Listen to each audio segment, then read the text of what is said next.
fardeau, le même joug est dans ma vie, la même peine est dans mon cœur, la même déception est dans ma vie. Jusqu'à ce que je te vois, jusqu'à ce que je te vois, je ne peux pas m'arrêter. Je ne peux pas m'arrêter. Je ne peux pas m'arrêter. Je ne suis pas pour toi, mais moi je suis révolté. Je ne peux pas m'arrêter maintenant. Je ne peux pas m'arrêter de prier maintenant. Parce que je sais, dans ma vie, je ne le vois pas encore. La Bible dit qu'il est le Dieu de la gloire. Il est le Dieu de toute puissance. Il est le Dieu de gloire. La Bible dit que là où il est, tout s'écrit gloire. Je ne vois pas que tout dans ma vie s'écrit gloire. Il y a des domaines dans ma vie où il y a encore les ténèbres. Il y a des domaines dans ma vie où je traîne encore la tête. Jusqu'à ce que je le vois. Je ne peux pas m'arrêter de l'adorer. Je ne peux pas m'arrêter.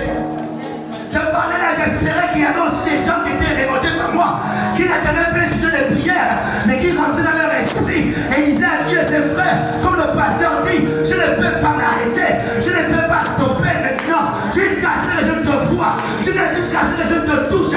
Mon adoration ne peut pas s'arrêter.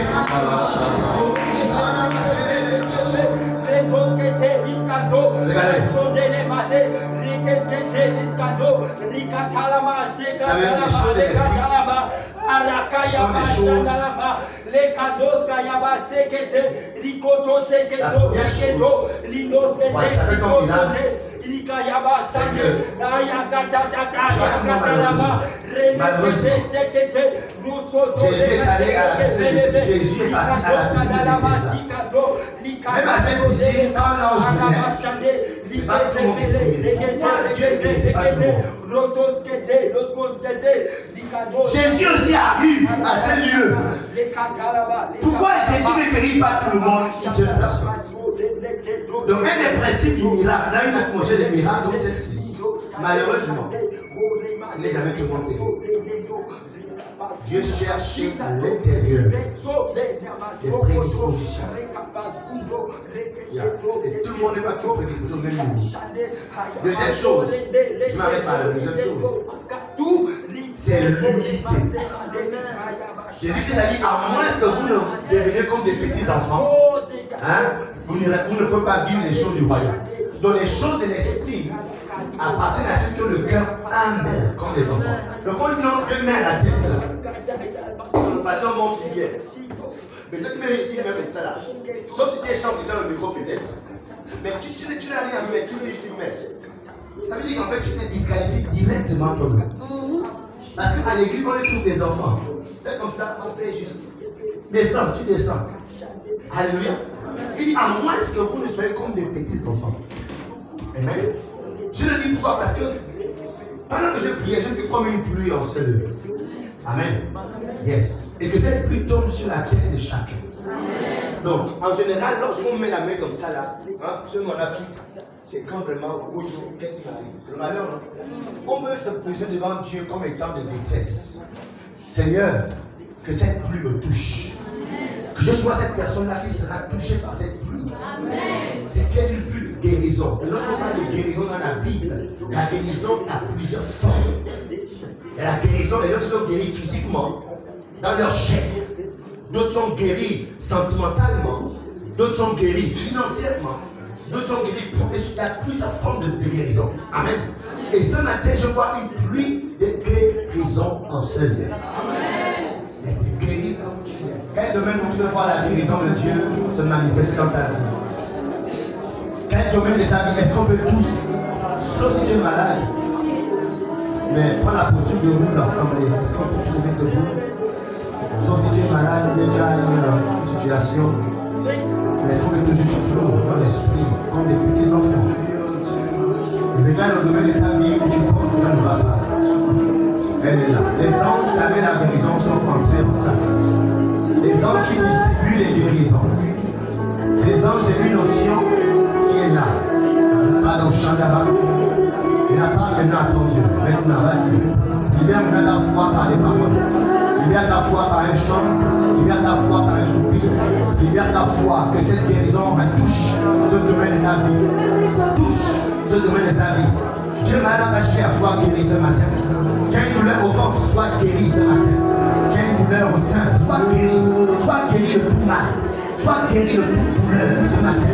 Ça ne va pas financièrement, ça ne va pas. Sois guéri ce matin. Sois guéri de cette malédiction qui t'amène à ne pas prospérer financièrement. Sois guéri de ce mal qui t'empêche de rentrer dans ton activité professionnelle. Sois guéri de cette mal.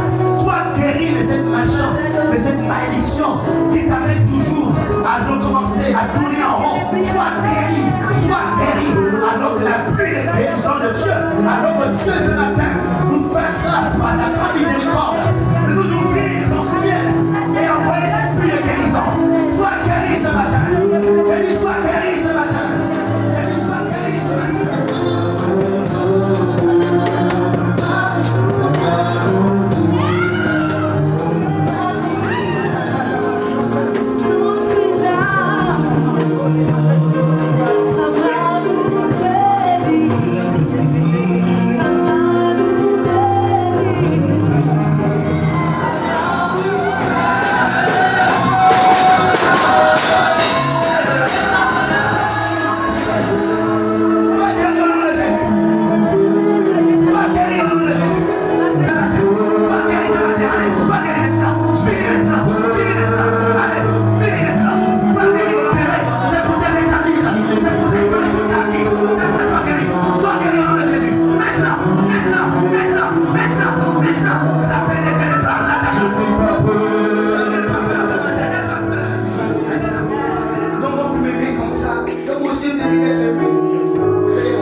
Rappeler aux démons, rappeler aux anges, rappeler aux esprits il y a plus de 2000 ans, il s'est offert à la croix.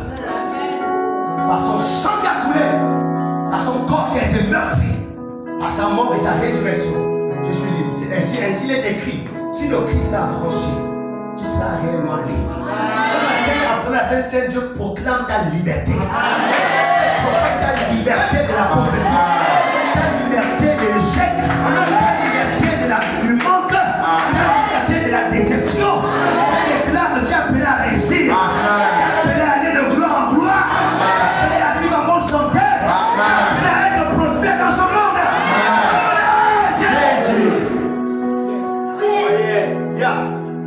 Ce matin, on a deux prophètes qui vont prier de façon prophétique. S'ils font les choses du village, on a le micro. Amen. Donc, amène le micro. Suivez la prophétie qui sort de cette prière. Amen. On commence par le corps qui est brisé d'abord. Ensuite, le sang coule. Je me joins à cette déclaration encore, Père.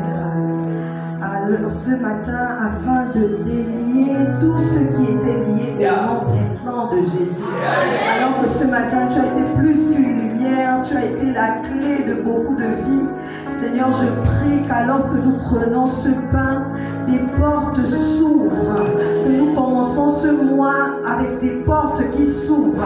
Alors que nous commençons à table avec toi, nous prions au nom puissant de Jésus, que c'est toi qui nous positionnes tout au long de ce mois et tout au long de cette année sur la table des rois que toi-même tu auras dressé au nom puissant de Jésus. Je déclare au nom puissant de Jésus que par ce pain, que tous ceux qui résistaient encore, que tous ceux qui ne voulaient pas sortir, que tous ceux qui voulaient encore établir leur règne en nous, soient délogés par la puissance des meurtrissures de Jésus-Christ au nom de Jésus. Amen. Alléluia. Père, nous te bénissons, nous te glorifions, nous t'exaltons. Au nom puissant et glorieux du Seigneur Jésus. Seigneur, nous venons te dire merci encore ce matin. Merci pour ton toucher au travers de ton Fils. Merci pour nos vies qui sont restaurées. Merci Seigneur pour nos vies qui sont guéries. Père, merci pour ce que tu nous permettes encore pour conclure ce moment de sceller, de nous rappeler qu'on se remémore encore ton sang qui a coulé sur la croix à Golgotha.